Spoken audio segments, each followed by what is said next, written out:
Joel J Alakkal 2026 NEET എക്സാമിൽ 634 സ്കോറോടെ all India 3008 സ്ഥാനം നേടിയിരിക്കുകയാണ് കോട്ടയം ചെങ്ങളം സ്വദേശിയായ ജോയൽ ജെ ആലക്കൽ. പ്ലാന്ററായ ജോജി ജോസിന്റെയും ഡോക്ടറായ എലിസബത്ത് ജോജിയുടെയും മകനായ ജോയൽ പാലാ ചവറ പബ്ലിക് സ്കൂളിൽ +1+2 പഠനത്തോടൊപ്പം ബെർലിന്റെ IIT എയിംസ് 2 ഇയർ പ്രോഗ്രാമിലൂടെ എൻട്രൻസ് കോച്ചിംഗ് നേടിയാണ് ഈ മികച്ച വിജയം കരസ്ഥമാക്കിയിരിക്കുന്നത്. കേൾക്കാം ജോയലിന്റെ വിജയ രഹസ്യങ്ങൾ. ഇതാണ് ജോയൽ ജെ ആലക്കൽ. മോനെ, കൺഗ്രാറ്റുലേഷൻസ്.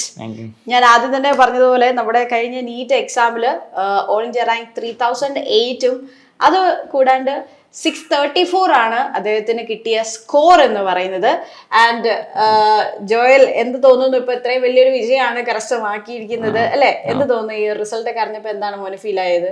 സന്തോഷമുണ്ട്. ഓക്കെ. അപ്പൊ ഇത് കാണുന്ന പ്രേക്ഷകർക്ക് വേണ്ടിയിട്ട് മോനൊന്ന് നമ്മുടെ എന്താ പറയാ ഓഡിയൻസിന് വേണ്ടിയിട്ട് ഒരു സെൽഫ് ഇൻട്രൊഡക്ഷൻ തരാമോ? എൻ്റെ പേര് ജോയൽ ജെ ആലക്കൽ. എൻ്റെ വീട് പാലാ കാഞ്ഞിരമറ്റമാണ്. എൻ്റെ അച്ഛൻ്റെ പേര് ജോജി ജോസ്, പ്ലാന്ററാണ്. അമ്മ എലിസബത്ത് ജോജി, ഹോമിയോപതി ഡോക്ടറാണ്. എനിക്കൊരു സിസ്റ്ററുണ്ട്, ജോയാൻ എന്ന പേര്. അവൾ +2 പഠിക്കുന്നു, ചാവറ റെസിഡൻഷ്യൽ ബാച്ചിൽ. ഞാനും ചാവറയിൽ തന്നെയാണ് പഠിച്ചത്, റെസിഡൻഷ്യൽ എയിംസ് ബാച്ച്. ഓക്കെ. അപ്പം ബുള്ളറ്റിലെ residential batch. Okay, very good. So മോനെ, ആദ്യമായിട്ട് ഈ റിസൾട്ട് അറിഞ്ഞപ്പോൾ, ഈ റിസൾട്ട് നമുക്കറിയാം ഈ വർഷത്തെ എക്സാം കഴിഞ്ഞതും അതിന്റെ പിന്നിൽ കുറെ പ്രശ്നങ്ങൾ ഉണ്ടായത്, അങ്ങനത്തെ കുറെ കാര്യങ്ങൾ കഴിഞ്ഞിട്ട് ഫൈനലി മോന്റെ റിസൾട്ട് അറിഞ്ഞതിന് ശേഷം എന്തായിരുന്നു മോന്റെ ഒരു സന്തോഷം? എങ്ങനെയായിരുന്നു? പ്രഡിക്റ്റഡ് ആയിട്ടുള്ള ഒരു സ്കോർ തന്നെയായിരുന്നോ അതോ ഇതൊരു സർപ്രൈസിങ് ആയിരുന്നോ? കഴിഞ്ഞപ്പോൾ തന്നെ മാർക്ക് കാൽക്കുലേറ്റ് ചെയ്തായിരുന്നു. പിന്നെ എക്സാം ഹാർഡാന്ന് പറഞ്ഞു. ക്ലാസ് ടീച്ചറിനോട് പറഞ്ഞപ്പോൾ നല്ല മാർക്കാണെന്ന് പറഞ്ഞത്. യെസ്. അപ്പൊ പേരൻസിന്റെയും അതുപോലെ തന്നെ ടീച്ചേഴ്സിന്റെയും ഇപ്പം ചാവറ ഉള്ളവരോടൊക്കെ പറഞ്ഞു കഴിഞ്ഞപ്പോ അവരുടെ ഒരു റെസ്പോൺസ് ഉണ്ടായിരുന്നു. റിസൾട്ട് ഇത്രയും സ്കോർ ഉണ്ട്, ഇത്രയും റാങ്ക് എത്രയാവുമെന്ന് നമുക്ക് ഏകദേശം ഐഡിയ ഇല്ലായിരുന്നു. എന്നാൽ സ്കോർ ഇത്ര ഉണ്ടെന്ന് അറിഞ്ഞു കഴിഞ്ഞപ്പോഴെന്തായിരുന്നു ജോയലിന്റെയും അതുപോലെ തന്നെ ഫാമിലി മെമ്പേഴ്സിന്റെയും ടീച്ചേഴ്സിന്റെയും ഒക്കെ റെസ്പോൺസ് എങ്ങനെയായിരുന്നു? എല്ലാവരും ഹാപ്പി ആയിരുന്നു. അവരും പ്രൊഡക്റ്റഡ് ആയിരുന്നു ഇത്രയും തന്നെ ഉണ്ടാവുന്നല്ലേ? അത്രയും ഹാർഡ് വർക്കും കാര്യങ്ങളൊക്കെ ചെയ്തുകൊണ്ടാണ് അല്ലേ? സന്തോഷമായി, ഹാപ്പിയായി. ഓക്കെ. അപ്പൊ ഓൾറെഡി പറഞ്ഞതുപോലെ തന്നെ എന്താ പറയാ, മോന് നന്നായിട്ട് പഠിച്ചതിന് തന്നെയാണ് ഇത് ഈ ഒരു വിജയം നേടിയത്. അതും +1 +2 കൂടെ തന്നെ നേടിയ ഒരു വിജയമാണ് അല്ലെ? അപ്പോ ഈ ഒരു ബോർഡ് എക്സാമിനോടൊപ്പം തന്നെ നീറ്റിന്റെ ഒരു പ്രിപ്പറേഷൻ കൊണ്ടുപോകാനും മോന് ബുദ്ധിമുട്ട് എന്തെങ്കിലും ഫീൽ ചെയ്തിട്ടുണ്ടായിരുന്നോ? എങ്ങനെയായിരുന്നു ആ ഒരു ബോർഡ് എക്സാമിന്റെ പ്രിപ്പറേഷൻ നീറ്റ് എക്സാമിന്റെ പ്രിപ്പറേഷൻ കൊണ്ടുപോകാൻ സാധിച്ചത്? അല്ല, സെയിം സിലബസ് തന്നെയാണ്. ആ ഒരു ഒരുമിച്ച് കൊണ്ടുവന്നുള്ളൂ. അങ്ങനെ ചില കുട്ടികൾ വിചാരിക്കും ഇപ്പം ഇങ്ങനൊരു താല്പര്യമുണ്ട്, ആഗ്രഹമുണ്ട്, എന്നാൽ എനിക്ക് 1 ഇയർ കളയാതെ തന്നെ +1 +2 കൂടെ തന്നെ പഠിച്ചാൽ കൊള്ളാമെന്ന് ആഗ്രഹിക്കുന്ന 10th കഴിഞ്ഞ കുട്ടികൾ. പക്ഷെ അവര് ആദ്യം തന്നെ ഓർക്കുന്ന അയ്യോ ബോർഡ് എക്സാമിലും നീറ്റിലും ഇത് ഒരേ വർഷം എനിക്ക് ചെയ്യാൻ പറ്റുമെന്നുള്ളൊരു തോട്ട് അവർക്ക് ഉണ്ടാവും. അപ്പൊ മോന്റെ ഒരു എക്സ്പീരിയൻസിൽ എങ്ങനെയാണ് ഈ ഒരു സെയിം സിലബസ് ആയതുകൊണ്ട് തന്നെ ഈസി ആയിട്ട് അതെങ്ങനെയാണ് മോൻ ബോർഡിന് വേണ്ടിയിട്ട് സെപ്പറേറ്റ് ആയിട്ട് ഒരു പഠനം, നീറ്റിന്റെ പ്രിപ്പറേഷൻ എങ്ങനെയായിരുന്നു? രണ്ടും ഡിഫറൻഷിയേറ്റ് ചെയ്തു? സെപ്പറേറ്റ് ആയിട്ടൊന്നും പഠിച്ചില്ല, എല്ലാം ഒരേ പഠിച്ചു. സെയിം സാധനം തന്നെയാണ്, അതൊരു പ്രസന്റ് ചെയ്യുന്ന രീതി. അതെ അല്ലേ? ഓക്കെ. നമ്മള് അതായത് ബോർഡ് എക്സാമിന് വേണ്ടിയിട്ട് ഇപ്പം നീറ്റ് എന്ന് പറയുന്നത് ഒബ്ജക്റ്റീവ് ടൈപ്പ് ആണ്, മറ്റേത് ഡിസ്ക്രിപ്റ്റീവ് ആണ്. അപ്പൊ പഠിക്കുന്നതിന് ഡിഫറൻസ് ഒന്നും മോന് ഫീൽ ചെയ്തിട്ടുണ്ടായിരുന്നില്ലേ? കോമൺ ആയിട്ട് ഉള്ള രീതി തന്നെയായിരുന്നു മോൻ പഠിച്ചു പോയിക്കൊണ്ടിരുന്നത് അല്ലേ? Okay, very good. നമ്മുടെ ഈ ഒരു ബുള്ളിനിൽ പഠിച്ചുകൊണ്ടപ്പോ മോൻ എന്തെങ്കിലും സ്കോളർഷിപ്സും കാര്യങ്ങളൊക്കെ ഉണ്ടായിരുന്നോ? +2 എനിക്ക് 60% സ്കോളർഷിപ്പ് ഉണ്ടായിരുന്നു. അത് എന്തിനെ ബേസ് ചെയ്തിട്ടായിരുന്നു ഈ 60%? സ്കോളർഷിപ്പ് എക്സാമില് നല്ല മാർക്ക് കിട്ടിയതുകൊണ്ട് 60% സ്കോളർഷിപ്പ് ഉണ്ടായിരുന്നു അല്ലേ? ഓക്കെ. ജോയൽ, എങ്ങനെയായിരുന്നു ഇപ്പൊ ഈ ഒരു നീറ്റ് പ്രിപ്പറേഷന് വേണ്ടിയിട്ട് ഏകദേശം ഒരു പഠനവും കാര്യങ്ങളൊക്കെ എത്ര അവർ ആയിരുന്നു? ഒരു ഡെയിലി ബേസിസിൽ നോക്കുകയാണെങ്കിൽ എത്ര മണിക്കൂറായിരുന്നു ഏകദേശം ഒരു പ്രിപ്പറേഷൻ മാറ്റി വെച്ചുകൊണ്ടിരുന്നത്? എന്തെങ്കിലും ടൈം ടേബിളോ മറ്റോ ഉണ്ടായിരുന്നോ? എങ്ങനെയായിരുന്നു ആ ഒരു സ്റ്റഡി പാറ്റേൺ, മോന്റെ ഒരു വേ ഓഫ് സ്റ്റഡി എങ്ങനെയായിരുന്നു? അവസാനത്തെ സമയം ഹോസ്റ്റലിലായിരുന്നു. അപ്പൊ അതിന്റെ ഹോസ്റ്റൽ ടൈം ടേബിളിന്റെ ആ രീതിയിൽ പോകുമായിരുന്നു. അതെ അല്ലേ?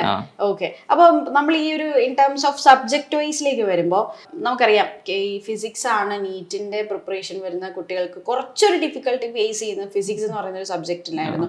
മോൻ എങ്ങനെയാ ഫിസിക്സ് കുറച്ച് അതിനെ ആ ഒരു കംഫർട്ട് ആക്കി എടുത്തത് എങ്ങനെയാ? അത് എക്സാംസ് എഴുതി, റെഗുലർ ആയിട്ട് എക്സാംസ് തന്നെ എഴുതി അല്ലേ? അങ്ങനെ തന്നെ മോൻ ഓക്കെ ആക്കി എടുത്തത്. അതെ. ഓക്കെ, മോന് ഫിസിക്സ് ആണോ കെമിസ്ട്രി ആണോ ബയോളജി ആണോ ജോയലിന് സ്ട്രോങ് പോയിന്റും വീക്ക് പോയിന്റും ഉള്ള സബ്ജക്ട്സ് ഏതൊക്കെയായിരുന്നു? ഏകദേശം ഒരേപോലെ ആയിരുന്നു എല്ലാം. എല്ലാം കംഫർട്ടബിൾ ആയിട്ട് തന്നെ പോകുന്ന പാറ്റേണിലായിരുന്നു. ഓക്കെ, അപ്പൊ കെമിസ്ട്രിയിൽ നമ്മുടെ ഓർഗാനിക് ഇൻഓർഗാനിക് ഒക്കെ അത് ഓർത്ത് വെക്കണമെങ്കിൽ കുറച്ച് ബുദ്ധിമുട്ടുണ്ടാവും എന്നൊക്കെ ചിലർ പറയാറുണ്ട്. മോൻ അതെങ്ങനെ ഓർത്ത് വെക്കുന്നതിൽ ബുദ്ധിമുട്ട് ഫീൽ ചെയ്തിട്ടുണ്ടായിരുന്നത്? അതിനെന്തെങ്കിലും ഒരു ടിപ്സ്, അതിൽ എന്തെങ്കിലും ചെറിയൊരു വഴിയല്ലോ കണ്ടിട്ടുണ്ടായിരുന്നോ? കോഡൊക്കെ ഉണ്ടാക്കുന്നു, പിന്നെ റിവൈസ് ചെയ്യും, അത്രേ ഉള്ളൂ. റിവൈസ് ചെയ്യും മോന്റെ, എന്തായാലും മറന്നു പോകും, പിന്നെ റിവൈസ് ചെയ്യും. റിവൈസ് ചെയ്യുക, എക്സാം എഴുതുക എന്നുള്ളതായിരുന്നു തോന്നുന്നു അല്ലേ ജോയലിന്റെ ഒരു പാറ്റേൺ.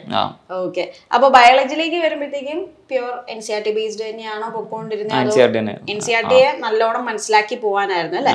ഓക്കെ, അപ്പോ ഇപ്പം when coming to our institutions, നമ്മുടെ അവിടുത്തെ ഒരു മെറ്റീരിയൽ മാത്രമായിരുന്നോ മോന് റെഫർ ചെയ്തിട്ടുണ്ടായിരുന്നേ, അതോ വേറെ പുറത്തുനിന്ന് വല്ല ബുക്സ് നോക്കിയിട്ടുണ്ടായിരുന്നോ? മാത്രമേ നോക്കിയിട്ടുള്ളൂ, വേറെ പുറത്തൊന്നും ഒരു എടുക്കേണ്ടി വന്നില്ല. നമ്മൾ അവിടെ തന്നിരുന്ന മെറ്റീരിയൽ മാത്രമാണോ കോറായിട്ട് നോക്കിക്കൊണ്ടിരുന്നത് അല്ലേ? ഓക്കെ, അപ്പൊ ഈ മോഡൽ എക്സാംസിന്റെ കാര്യം മോൻ പറഞ്ഞു, കൂടുതൽ എക്സാംസിലാ കോൺസെൻട്രേറ്റ് ചെയ്തതെന്ന് തോന്നുന്നല്ലോ ഓരോ. അപ്പൊ ഈ മോഡൽ എക്സാംസ് ഓരോ തവണ എഴുതിക്കൊണ്ട് വന്നപ്പോഴത്തെ ഒരു മോന് വ്യത്യാസം എന്താ കാണാൻ സാധിച്ചത്? ആദ്യം മാർക്ക് കുറയും, പക്ഷെ കുഴപ്പമില്ല, അതൊരു മനസ്സിലാവും എവിടെയാണ് തെറ്റ് വന്നെന്നുള്ളത് മനസ്സിലാക്കി തുടങ്ങിയായിരുന്നു അല്ലേ? ഓക്കെ, അപ്പം ഫസ്റ്റത്തെ എക്സാമില് മോഡൽ എക്സാംസിലൊക്കെ മാർക്കൊക്കെ എങ്ങനെയായിരുന്നു? കുഴപ്പമില്ലായിരുന്നു, A+ ഉണ്ടായിരുന്നു. അപ്പൊ നമ്മുടെ റാങ്ക് ലിസ്റ്റിൽ സ്ഥിരമായിട്ട് വന്നോണ്ടിരുന്ന ആള് തന്നെയാണോ? ഇടയ്ക്ക് ക്യാഷ് പ്രൈസ് ഒക്കെ കിട്ടുന്നുണ്ടായിരുന്നോ? അവസാനമൊക്കെ ആയപ്പം കിട്ടുന്നുണ്ടായിരുന്നു. അപ്പൊ ഈ ഒരു നീറ്റിന്റെ ഒരു എക്സാമിന് വേണ്ടിയിട്ട് എത്രത്തോളം മോന് കോൺഫിഡൻസ് ബിൽഡ് ചെയ്യാൻ പറ്റി ആ ഒരു മോഡൽ എക്സാംസ് വഴി? ഇപ്പൊ സ്ഥിരം എല്ലാ ദിവസവും എഴുതുന്നോണ്ട് കുഴപ്പമില്ലായിരുന്നു. അപ്പൊ ശരിക്കുള്ള നീറ്റിനെ അപ്രോച്ച് ചെയ്തപ്പം അങ്ങനെ ഒരു പേടി ഇല്ലാണ്ട് മാറി അല്ലേ? അതായത് നമ്മൾ ഇത്രയും, എനിക്ക് തോന്നുന്നു നിങ്ങൾ മനസ്സുകൾ ആയിട്ട് ഇങ്ങനെ അടുപ്പിച്ച് മോഡൽ എക്സാംസ് എഴുതി കഴിഞ്ഞപ്പം നേരെ ചെന്ന് നീറ്റ് എന്ന് പറയുന്ന ആ ഒരു അൾട്ടിമേറ്റ് എക്സാം ഫേസ് ചെയ്തപ്പം അന്ന് എന്തൊക്കെയാ മോനെ ശരിക്കും ജോയലിന് ഫീൽ ആയിട്ടുണ്ടായിരുന്ന കാര്യങ്ങൾ എന്തായിരുന്നു? ടെൻഷൻ ഉണ്ടായിരുന്നോ അതോ ടെൻഷൻ ഫ്രീ ആയിരുന്നോ? എന്തായിരുന്നു അന്ന് ഫീൽ ചെയ്തിട്ടുണ്ടായിരുന്നു? ആദ്യം എഴുതിയപ്പോൾ ടെൻഷൻ ഉണ്ടായിരുന്നു. ആദ്യം ഫിസിക്സ് എഴുതാൻ തുടങ്ങിയത്, അപ്പം ആദ്യത്തെ ടഫ് ക്വസ്റ്റ്യൻ വന്നപ്പോൾ ചെറിയ, പിന്നെ അത് കുഴപ്പമില്ലായിരുന്നു. അപ്പൊ ഫിസിക്സ് വെച്ചാ മോൻ സ്റ്റാർട്ട് ചെയ്തത് അല്ലേ? പിന്നെ ഏത് സബ്ജക്റ്റിലേക്കാ കടന്നേ? പിന്നെ ബയോളജി, പിന്നെ കെമിസ്ട്രി. അപ്പൊ ടൈം ഒക്കെ എങ്ങനെയായിരുന്നു മാനേജ് ചെയ്യാനൊക്കെ? ഓക്കെ, മോൻ എങ്ങനെയായിരുന്നു ടൈം മാനേജ്മെന്റ് ഈ ഒരു ത്രൂ ഔട്ട് ഈ ഒരു ജേർണിയിൽ ഓക്കെ ആക്കി എടുത്തത് എങ്ങനെയാ? കാര്യം ഈ എക്സാമിന് ടൈം എന്ന് പറയുന്നത് ഭയങ്കര ഇമ്പോർട്ടന്റ് ആയിട്ടുള്ള ഒരു കാര്യമല്ലേ? അപ്പൊ എങ്ങനെയാ മോൻ അതിനൊരു ട്രെയിനിങ് കൊടുത്തോണ്ടിരുന്നത് ടൈം മാനേജ്മെന്റിന്? അത് ഇത്ര എക്സാം യൂസ്ഡ് ആവും, എങ്ങനെ ടൈം മാനേജ് ചെയ്യുന്നത്? എനിക്ക് തോന്നുന്നു ജോയിൽ കംപ്ലീറ്റ്ലി എക്സാമിലാണ് കോൺസെൻട്രേറ്റ് ചെയ്തത്. ആ എക്സാം ഓരോ എക്സാം കഴിയും തോറും തെറ്റ് മനസ്സിലാക്കി, ഓരോ തെറ്റിൽ നിന്നും മനസ്സിലാക്കി അങ്ങനെ പോയായിരുന്നു അല്ലേ? ഈ ജോയിലെ ഞാനൊരു സംശയം ചോദിച്ചോട്ടെ, ലാസ്റ്റ് ഒക്കെ ആയപ്പം ബാക്ക്ലോഗ്സ് വരുന്നുണ്ടായിരുന്ന ഒരു സമയം ഉണ്ടായിരുന്നു, അതോ ബാക്ക്ലോഗ്സിലേക്ക് അധികം കോൺസെൻട്രേറ്റ് ചെയ്യാതെ ഇനി ഈ മോഡൽ എക്സാമിൽ പഠിക്കാത്ത പോർഷൻസിൽ നിന്ന് വരുന്നത് അതായിരുന്നോ മോൻ ട്രൈ ചെയ്തോണ്ടിരുന്നത്? അതോ ആ പോർഷൻ ബാക്ക്ലോഗ്സ് വരുന്നത് എങ്ങനെയാ? അത് പെൻഡിങ് വന്നതൊക്കെ പിന്നെ അവസാനമാണല്ലോ നോക്കിയായിരുന്നു, ഒരു ജസ്റ്റ് ഒന്ന് നോക്കിയിട്ടാണല്ലോ എടുത്തു. ഓക്കെ, അപ്പൊ അങ്ങനെ നോക്കിയതിന് എന്നാലും അങ്ങനെ ഇഗ്നോർ ചെയ്യാൻ നിന്നില്ല അല്ലെ? അത് മനസ്സിലാക്കി അതും കവർ ചെയ്തിട്ടാ പോയിട്ടുണ്ടായിരുന്നെ. Very good. സോ ജോയൽ, നമ്മുടെ ഈ ഒരു എക്സാമില് നെഗറ്റീവ് മാർക്ക് ഒഴിവാക്കാൻ വേണ്ടിയിട്ട് ജോയൽ എന്തൊക്കെ കാര്യങ്ങളാണ് ചെയ്തത്?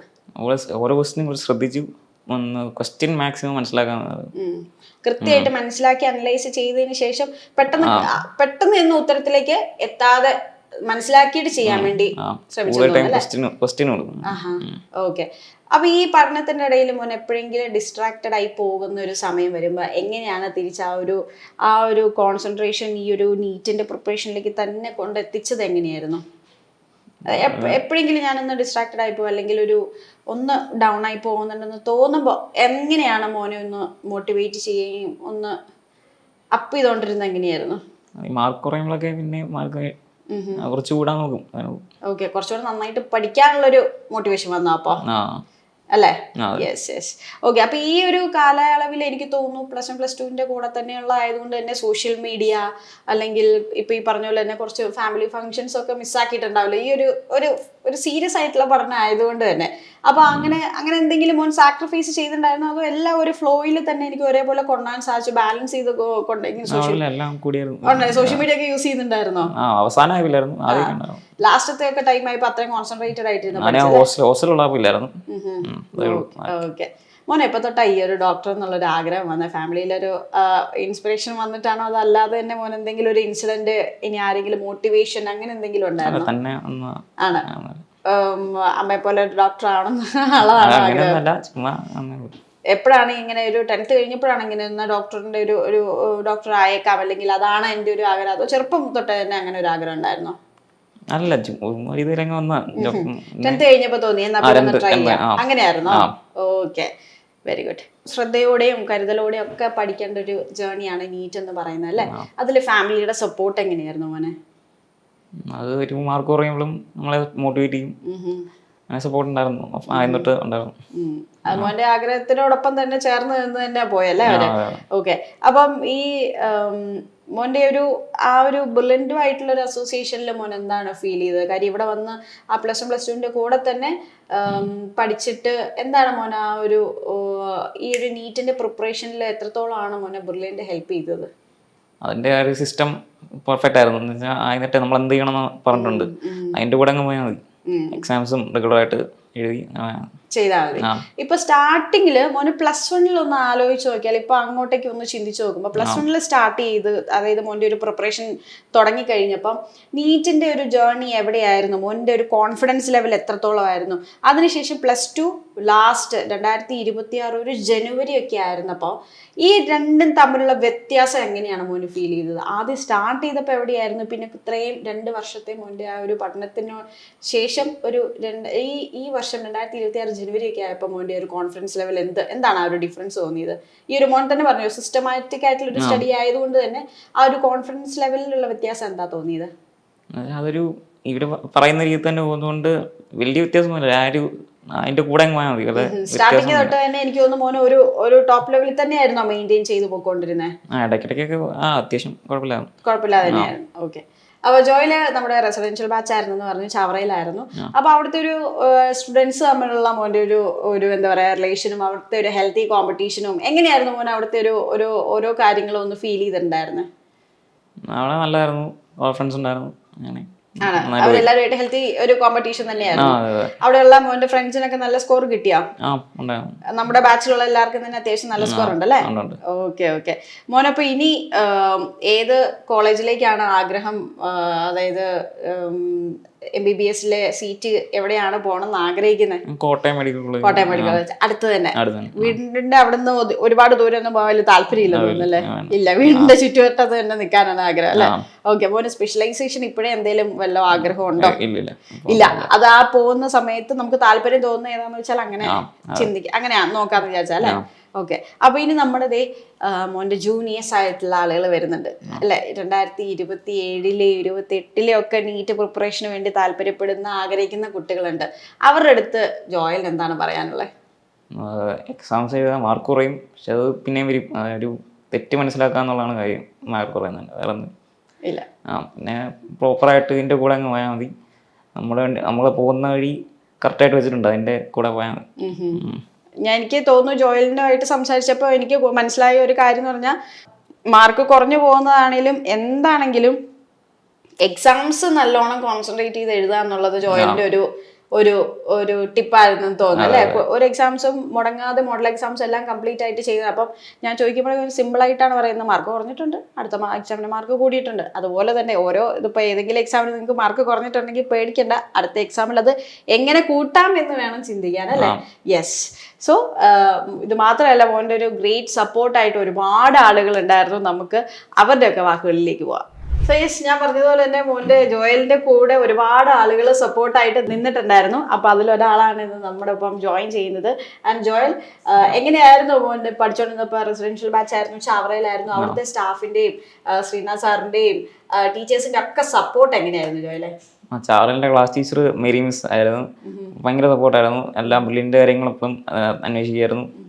ആദ്യം തൊട്ട് നല്ല സപ്പോർട്ട് ഉണ്ടായിരുന്നു. പിന്നെ ബ്രില്യൻ്റെ ക്ലാസ് ടീച്ചർ ആദ്യം ചിഞ്ചു മിസ് ആയിരുന്നു, പിന്നെ മാറിയിട്ട് സോണി മിസ് വന്നു. രണ്ടുപേരും നല്ല സപ്പോർട്ടായിരുന്നു. പിന്നെ ശ്രീനാഥ് സാറും ആദ്യം തൊട്ട് കൂടെ ഉണ്ടായിരുന്നു. ഓരോ എക്സാം കഴിയുമ്പോഴും ഇപ്പൊ മാർക്കൊക്കെ കണ്ടു കഴിഞ്ഞിട്ടും ശ്രീനാഥ് സാർ ആണെങ്കിലും അവിടുത്തെ ടീച്ചേഴ്സ് ആണെങ്കിലും ഒക്കെ ജോയലിന്റെ അടുത്ത് വന്ന് സംസാരിച്ച് പറയുന്നുണ്ടായിരുന്നിരിക്കും അല്ലെ? അപ്പൊ ഏത് രീതിയിലായിരുന്നു അവരുടെ ഒരു സപ്പോർട്ട്? അപ്പൊ മോനെ എന്തെങ്കിലും ഒരു ചെറിയൊരു ഡൗൺ വരുമ്പോഴത്തേക്ക് അവരുടെ അടുത്തൊക്കെ സംസാരിക്കുമ്പോഴൊക്കെ എങ്ങനെയൊക്കെയായിരുന്നു അവർ മോനെ ഇപ്പൊ ജോയലിനെ ഒന്ന് സമാധാനിപ്പിച്ചോണ്ടിരുന്നത്? എങ്ങനെയായിരുന്നു? മോട്ടിവേറ്റ് ചെയ്യും. Yes, okay. അപ്പോൾ ശ്രീനാഥ് സാർ ഉണ്ട്, നമുക്ക് സാറിനോട് ചോദിക്കാം എങ്ങനെ ഉണ്ടായിരുന്നു ജോയിലിന്റെ ഒരു പെർഫോമൻസും കാര്യങ്ങളൊക്കെ നമുക്ക് ശ്രീനാഥ് സാറിനോട് തന്നെ ചോദിച്ചറിയാം. അപ്പൊ സാറേ, എങ്ങനെയായിരുന്നു നമ്മുടെ ജോയിലിന്റെ ഒക്കെ ഒരു പെർഫോമൻസ്? 2 കൊല്ലമായിട്ട് നമ്മൾ കൂടെ നിന്ന് കണ്ടുകൊണ്ടിരുന്ന ആളുകളാണല്ലേ നമ്മളെല്ലാവരും. അപ്പൊ ഏത് രീതിയിലായിരുന്നു ആളുടെ ഒരു പെർഫോമൻസ്? ജോയൽ ഇത് പറഞ്ഞ +1 +2 ഇന്റഗ്രേറ്റഡ് പ്രോഗ്രാമിലാണ്. അപ്പൊ ആദ്യം തന്നെ എനിക്ക് പറയാനുള്ള, അവൻ ആസ്വദിച്ചാണ് പഠിച്ചത്. ഈ 2 കൊല്ലം ആസ്വദിച്ചാണ് പഠിച്ചത്. കാരണം ഈ +2 പഠന കാലയളവും ഒപ്പം അതിനോടുള്ള പരിശീലനം, എൻട്രൻസ് കോച്ചിങ്ങും ആ രീതിയിലാണ് കണ്ടത്. സ്ഥിരതയാർന്ന പ്രകടനമായിരുന്നു. ദിവസവും കൃത്യമായിട്ട് ക്ലാസ്സിൽ ഒരു ദിവസം പോലും ആബ്സെന്റ് ആകുന്നത് ശ്രദ്ധപ്പെട്ടിട്ടില്ല. അതുപോലെ നമ്മുടെ പരിശീലനത്തിന്റെ ഭാഗമായിട്ടുള്ള എക്സാമുകള്, സ്കൂളിലെ എക്സാമുകൾ, ഇതെല്ലാം കൃത്യമായിട്ട് അറ്റൻഡ് ചെയ്തിട്ടുണ്ടായിരുന്നു. ഇപ്പൊ മോനെ അത് ജോയില് പറയുന്നുണ്ടായിരുന്നു, ഞാൻ അതൊരു പ്ലസ് പോയിന്റ് ആണ്. അതായത് മോഡൽ എക്സാംസ് ഒന്നും മിസ്സാക്കാണ്ട് തന്നെ മാക്സിമം. അതിപ്പോ +1 ആണെങ്കിലും +2 ആണെങ്കിലും ഒരു ഘട്ടത്തിൽ അവൻ ആ ഒരു കാര്യത്തില് വിട്ടുവീഴ്ചയില്ലായിരുന്നു. മെയിനായിട്ട് ആസ്വദിച്ചാണ് അവൻ പഠിച്ചത്. കാരണം നമുക്ക് അങ്ങനെ ഇപ്പം ഒരു സ്ട്രെസ് ആയിട്ടൊന്നും അവനത് ഫീൽ ചെയ്തിട്ടില്ല. ഞങ്ങൾക്കും അത് ഫീൽ ചെയ്തിട്ടില്ല അവന്റെ പ്രകടനത്തിൽ. കാരണം സ്ഥിരതയുണ്ടായിരുന്നു. ഈ എക്സാമുകളിലെ മാർക്ക്, കാര്യങ്ങൾ, റാങ്ക് ഒക്കെ എപ്പോഴും ഒരു സ്ഥിരത കീപ്പ് ചെയ്തു. അത് അവസാനം വരും. പിന്നെ നമ്മളെ ആ നീറ്റിന് ആദ്യം നീറ്റ് നടന്നു, പിന്നെ റീനീറ്റ് നടന്നു. 2 പരീക്ഷയിലും ഉയർന്ന മാർക്കാണ്. 2 രീതിയിലാണ് വന്നതെങ്കിലും 2ലും ഉയർന്ന പെർഫോമൻസ് കാഴ്ചവെച്ചു. അത് അന്ന് ക്യാൻസൽ ചെയ്ത് കഴിഞ്ഞാൽ പിറ്റേ ദിവസം തന്നെ നമ്മൾ അതിലേക്ക് അടുത്ത പ്രോഗ്രാമിലേക്ക് 1 മന്ത് ഗ്യാപ്പ് ഉണ്ടായിരുന്നു. ആ പിറ്റേ ദിവസം തന്നെ അതിലേക്ക് സ്റ്റാർട്ട് ചെയ്തു. നമ്മുടെ എക്സാം ബുക്കുകളൊക്കെ വീണ്ടും അവനെടുത്ത് ആ എക്സാമിന് വേണ്ടി തയ്യാറെടുപ്പ് പിറ്റേ ദിവസം തന്നെ ആരംഭിച്ചു.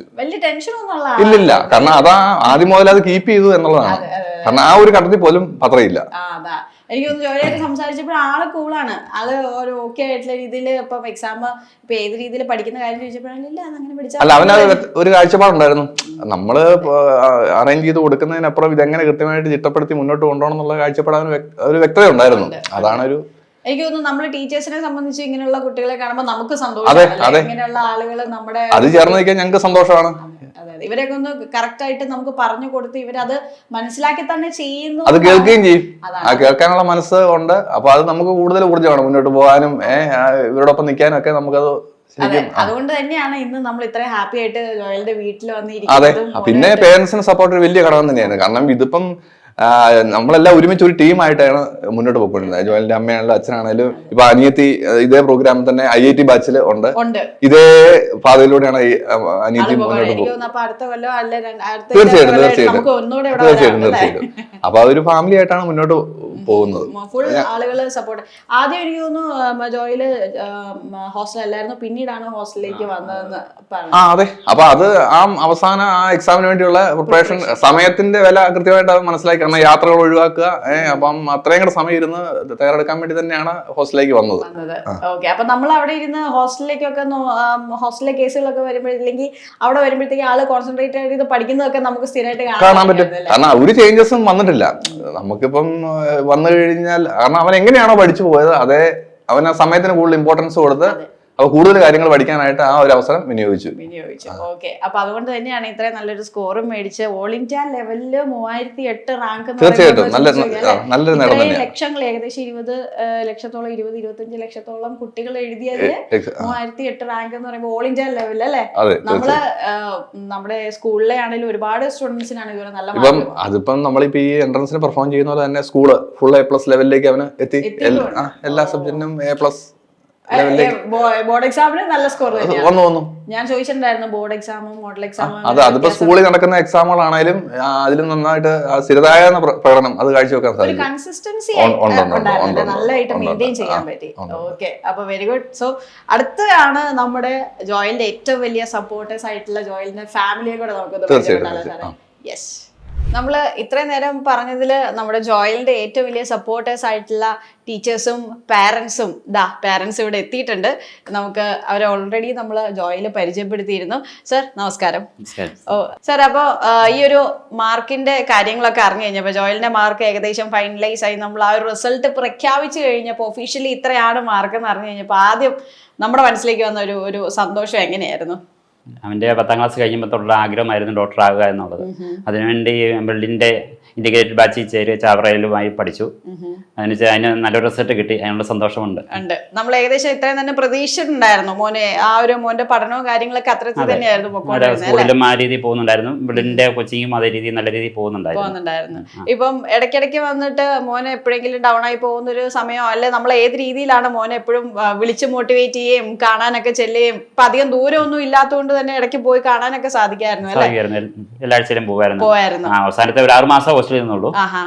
അപ്പൊ ആ ഒരു ഹോസ്റ്റലിൽ ഇന്ന് കഴിഞ്ഞപ്പോഴത്തേക്കും മോന് നല്ല ചേഞ്ചസ് ഒക്കെ തോന്നിയോ? ചിലപ്പോ മോന്റെ പഠനത്തിന്റെ കാര്യങ്ങളിലേക്കൊക്കെ വരുമ്പോഴത്തേക്കും കുറച്ചുകൂടെ പഠനത്തെ ശ്രദ്ധിക്കാൻ പറ്റിയില്ലെന്ന്, കുറച്ചുകൂടെ സമയം കിട്ടി ഉണ്ടായിരുന്നു. ഓക്കെ. അപ്പം അതോടൊപ്പം ഞങ്ങൾക്ക് ഏറ്റവും ഹാപ്പിനെസ് ഉള്ളൊരു വേറൊരു കാര്യം എന്ന് പറയുന്നത്, ഇപ്പൊ ഒരേ വീട്ടിൽ നിന്ന് നമ്മൾ പറഞ്ഞപ്പം ജോയലും അതുപോലെ തന്നെ ജോയലിന്റെ സിസ്റ്ററും ആണ് ബ്രില്യന്റുമായിട്ടുള്ള ഒരു അസോസിയേഷൻ ഉണ്ടെന്നാണെങ്കിൽ അങ്ങനെയല്ല. ഈ വീട്ടിൽ നിന്ന് 3 പേരാണ് ഉള്ളത്. ജോയലിന്റെ അമ്മ, സോ നമ്മുടെ ബ്രില്യന്റിലെ ഏറ്റവും ആദ്യത്തെ ഫാമിലി മെമ്പർ ആയത് ജോയലിന്റെ അമ്മയാണ് അല്ലെ? അപ്പൊ മാമിന് എന്താണ് പറയാനുള്ളത്? കാര്യം മാമിന് ഒരു എക്സ്പീരിയൻസ് ഉണ്ടായിട്ടായിരിക്കുമല്ലോ ഇപ്പൊ 2 പേരെയും നമ്മുടെ ആ ഒരു ഫാമിലിയിലേക്ക് അഗെയിൻ വരാനും വിടാനും ഒക്കെ കാര്യം അങ്ങനെ. അപ്പൊ ആദ്യം ജോയലിന്റെ മാർക്ക് അറിഞ്ഞു കഴിഞ്ഞപ്പോഴത്തേക്കുള്ള ഒരു സന്തോഷം എങ്ങനെയായിരുന്നു? അവന് ചെറുതിലേ മുതൽ ഡോക്ടറാവണം എന്ന് ആഗ്രഹം ഉണ്ടായിരുന്നു. അതുകൊണ്ട് വളരെ സന്തോഷമായിരുന്നു അവന്റെ മാർക്ക് കഴിഞ്ഞു കഴിഞ്ഞപ്പോ. പിന്നെ ഈ ഒരു നമ്മൾ ഓൾറെഡി പറഞ്ഞു മാം +1 +2 സമയത്ത് എപ്പോഴായിരുന്നു ബ്രില്യന്റുമായിട്ടുള്ള? ഞാൻ +1 +2 ആനക്കലില് സെയിന്റ് ആന്റണീസിലായിരുന്നു.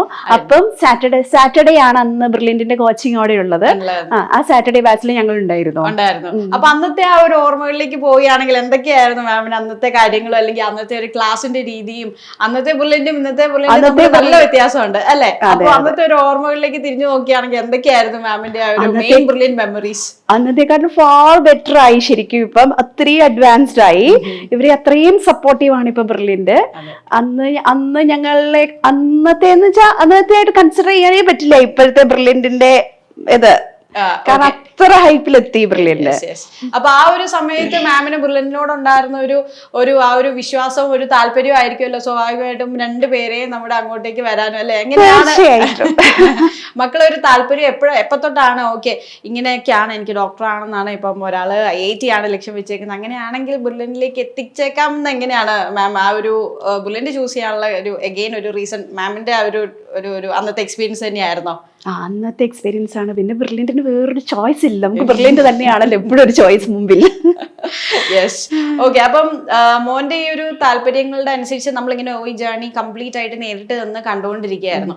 അപ്പൊ ഇൻ ബിറ്റ്വീൻ ഇടയ്ക്ക് എപ്പോഴെങ്കിലും മോൻ ഒരു കോൺഫിഡൻസ് കുറവോ ഡൗൺ ആവോ അങ്ങനെ എന്തെങ്കിലും ചെയ്തപ്പോൾ? ആളുടെ വർത്താനം ചെയ്യുന്ന അങ്ങനെ ഒന്നും തോന്നില്ല. പുള്ളി തുടക്കം തൊട്ടേ ശ്രീനാഥ് സാറും പറഞ്ഞു സ്റ്റാർട്ടിങ് തൊട്ട് ആള് കൺസിസ്റ്റന്റ് ആയിട്ട് തന്നെയാണ് പോയിക്കൊണ്ടിരുന്നത്.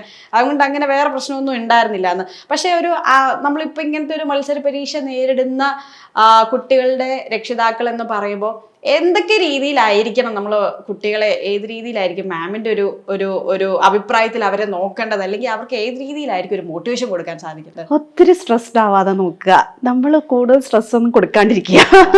അവർക്ക് അങ്ങനെ ഒരു ആഗ്രഹം ഉണ്ടെങ്കിൽ അവരങ്ങ് നേടിക്കോളും. പിന്നെ ഇവർ നല്ലപോലെ സപ്പോർട്ടീവ് ആയിരുന്നല്ലോ സ്കൂളിൽ നിന്ന്. അതെ, ശ്രീനാഥ് സാർ അതെ, സോണി മാം അതെ, എല്ലാവരും വളരെ സപ്പോർട്ടീവ് ആയിരുന്നു. ഞങ്ങൾ അഡീഷണൽ സ്ട്രെസ് ഒന്നും കൊടുത്തിട്ടേ ഇല്ല പിള്ളേർക്ക്. നമ്മൾ ഫ്രീ ആയിട്ട് വിടുകയായിരുന്നു എന്നുള്ളതായിരുന്നു നമ്മൾ മെയിൻ ആയിട്ട് ചെയ്യേണ്ടത് അല്ലെ?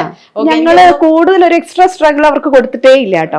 എനിക്ക് തോന്നുന്നു മെയിൻ ആയിട്ട് ഇപ്പൊ കോമ്പറ്റേറ്റീവ് എക്സാംസ് എഴുതുന്ന സ്റ്റുഡൻസിന്റെ പേരൻസ് വ്യക്തമായിട്ട് കൃത്യമായിട്ട് കേൾക്കേണ്ട കാര്യങ്ങളാണ്. നമ്മൾ ഓവറായിട്ട് സ്ട്രെസ് കൊടുക്കാതെ അവരുടെ കൂടെ അവർക്ക് എന്താണ് വേണ്ടത് അതിന് നിന്ന് കൊടുക്കുക എന്നുള്ളതാണ് നമ്മൾ ചെയ്യേണ്ടത്. അത്ര നമ്മൾ ചെയ്തിട്ടുള്ളൂ. ഓക്കെ. അപ്പൊ ജോയില് ഫസ്റ്റ് ഈ ഒരു കോച്ചിങ് സ്റ്റാർട്ട് ചെയ്യുന്നതിന് മുന്നേ തൊട്ടുള്ള ഒരു കോൺഫിഡൻസ് ലെവലും ആ ഒരു ഈ 2026 ഒരു സ്റ്റാർട്ടിംഗ് ഒക്കെ എത്തിയപ്പോഴത്തേക്കുള്ള കോൺഫിഡൻസ് ലെവലിന്റെ ഒരു വ്യത്യാസം മാമിന് എത്തരത്തിലാണെന്ന് ഫീൽ ചെയ്തത്? ഇല്ല, ഇത്രയൂടെ അവന്റെ സംസാരത്തിൽ തന്നെ ആ ഒരു കോൺഫിഡൻസ് നമുക്ക് അറിയായിരുന്നു. ഇത്രയും കൂടെ അവൻ ആയിട്ടുണ്ട് എന്ന് നമ്മൾ ഇവനെ ഹോസ്റ്റലിൽ നിന്ന് ഫോൺ വിളിക്കുമ്പോ പോലും അറിയായിരുന്നു. ഓക്കെ. ആ ഒരു വ്യത്യാസം നമുക്ക് നേരിട്ട് കാണാൻ സാധിച്ചു അല്ലെ? യെസ്. അപ്പൊ ഇനിയും ഇപ്പൊ ജോയില് പറഞ്ഞു ഇപ്പം കോട്ടയം മെഡിക്കൽ കോളേജാണ് ആഗ്രഹം, അതുപോലെ തന്നെ സ്പെഷ്യലൈസേഷൻ ഒന്നും ആൾ അത്രയും തീരുമാനിച്ചിട്ടില്ല, പയ്യെ പോകുന്ന അനുസരിച്ച് നോക്കാന്നാണ് ആളുടെ ഒരു താല്പര്യം. അപ്പൊ അല്ലേ? യെസ്. ഓക്കെ. അപ്പൊ ഇനി സിസ്റ്റർ ഉണ്ട്. സിസ്റ്റർ IIT ആണ് തിരഞ്ഞെടുത്തേക്കുന്നത്. നമുക്ക് സിസ്റ്ററിന്റെ അടുത്ത് ചോദിക്കാം. സോ നമ്മുടെ ജോയലിന്റെ സിസ്റ്റർ ഉണ്ട്, ജോയാൻ. മോള് ഇപ്പം ജോയൽ ചേട്ടന്റെ റിസൾട്ടൊക്കെ അറിഞ്ഞു കഴിഞ്ഞപ്പോൾ ചേട്ടൻ അത്യാവശ്യം പഠിച്ച് നല്ല സ്കൂളിലൊക്കെ നല്ല പേര് കേൾപ്പിക്കുന്ന ആള് തന്നെയാണ്. അപ്പൊ അവിടെ തന്നെയാണ് മോള് പഠിക്കുന്നത്. മോൾക്ക് എന്ത് തോന്നി ചേട്ടന്റെ ഒരു സ്കോർ അറിഞ്ഞു കഴിഞ്ഞപ്പോ? ഹാപ്പി ആയിരുന്നു. അവിടെ എല്ലാ സ്കൂളിലെല്ലാം ഒരു ഡിസ്കഷന്റെ ഇടയിൽ കുറെ സ്റ്റുഡൻസിന്റെ പേര് എല്ലാരും വന്ന് തന്നെ ചോദിച്ചു. യെസ്. അപ്പൊ അതുപോലെ തന്നെ ജോയിലിന്റെ പേര് ഇങ്ങനെ ഇടയ്ക്കിടയ്ക്ക് കേൾക്കുന്നുള്ളപ്പോൾ ഭയങ്കര ഹാപ്പി ആയിരുന്നു അല്ലേ? അപ്പൊ അതോടൊപ്പം തന്നെ എന്തുകൊണ്ടാണ് മോള് IIT ചൂസ് ചെയ്തത്? കാര്യം ഡോക്ടർ വീട്ടില് അമ്മ ഡോക്ടർ, ഇപ്പൊ ചേട്ടൻ അത് തന്നെ ചൂസ് ചെയ്തു. എന്തുകൊണ്ടാണ് അവിടെ ഒന്ന് മാറി ചിന്തിച്ചത്? എനിക്ക് മെഡിസിനെക്കാട്ടിലും ടെക്നോളജി അതാണ് ഇൻട്രസ്റ്റ് തോന്നിയത്. കുറച്ചുകൂടെ താല്പര്യമാണ് അല്ലേ? ഓക്കെ. മോൾക്ക് എന്താ പറയാ, ഇപ്പൊ നിങ്ങള് രണ്ടുപേരും ഒരേ സ്കൂളിലായിരുന്നുകൊണ്ട് തന്നെ ചേട്ടൻ പഠിച്ച രീതികളും കാര്യങ്ങളൊക്കെ കൃത്യമായിട്ട് അറിയാം. അപ്പൊ അതുപോലെ തന്നെ നന്നായിട്ട് പഠിച്ച് മുന്നോട്ട് പോകാൻ തന്നെയല്ലേ ആഗ്രഹം അല്ലേ? യെസ്. ഓക്കെ. അപ്പൊ അതുപോലെ തന്നെ നന്നായിട്ട് പഠിക്കുക. At the same time Joel, once again ഇനി all the very best. And ഇനി മുന്നോട്ടുള്ള എല്ലാ കാര്യത്തിനും നന്നായിട്ട് പഠിക്കുക. ഇത് നീറ്റിന്റെ ഈ ഒരു ജേർണിയുടെ ഒരു ഫസ്റ്റ് സ്റ്റെപ്പ് മാത്രം, ഒരു കടമ്പ മാത്രമേ കടന്നിട്ടുള്ളൂ അല്ലേ? ഇനി ഒരുപാട് കാര്യങ്ങൾ ഫ്രണ്ടിൽ വരാനുണ്ട്. അതൊക്കെ നന്നായിട്ട് ചെയ്യാൻ സാധിക്കട്ടെ. മോൻ ആഗ്രഹിച്ച പോലെ തന്നെ കോട്ടയം മെഡിക്കൽ കോളേജിൽ എത്തി നല്ലൊരു സ്പെഷ്യലൈസേഷൻ എടുത്ത് നല്ലൊരു MBBS ജേർണി മോന് നേടാൻ സാധിക്കട്ടെ എന്ന് പുള്ളിയുടെ ഫാമിലി എല്ലാവരും കൂടെ ആത്മാർത്ഥമായി ആഗ്രഹിക്കുകയാണ്. ആൻഡ് വൺസ് അഗെയിൻ എല്ലാ ഫാമിലി മെമ്പേഴ്സിനും എല്ലാവർക്കും താങ്ക് യു സോ മച്ച്. ഞങ്ങൾക്ക് ഇങ്ങനെ ഇവിടെ വരാൻ പറ്റിയതും ഇനി മോളുടെ റിസൾട്ടിൽ ഞങ്ങൾക്ക് ഇവിടെ വരാൻ പറ്റി, ഇനി ഒരു ഇന്റർവ്യൂവിന് ഇതുപോലെ ഇരിക്കാൻ സാധിക്കട്ടെ ഞങ്ങൾ ആഗ്രഹിക്കുകയാണ്. Thank you. Brilliant Study Center, India's #1 coaching center for NEET and JEE.